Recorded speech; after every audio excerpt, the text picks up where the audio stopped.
കലിപൂണ്ട് KSRTC ബസിനു നേരെ പാഞ്ഞെടുത്ത് കാട്ടാന. കുമളിയിൽ നിന്നും പത്തനംതിട്ടയ്ക്ക് പോകുന്ന ബസിനു നേരെയാണ് കാട്ടാന പാഞ്ഞെടുത്തത്. ഡ്രൈവറും കണ്ടക്ടറുമടക്കം 14 യാത്രക്കാരാണ് ബസ്സിലുണ്ടായിരുന്നത്.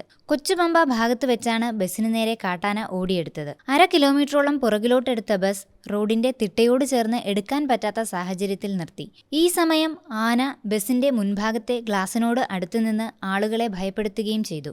ആളുകൾ ബഹളം വെച്ച് പ്രകോപിതരാകാത്തതിനാൽ വലിയ അപകടമാണ് ഒഴിവായത്. പിന്നീട് ആന കാട്ടിൽ കയറി മറയുകയായിരുന്നു. അരമണിക്കൂർ വൈകിയാണ് പത്തനംതിട്ട ഡിപ്പോയിൽ ബസ് എത്തിയത്.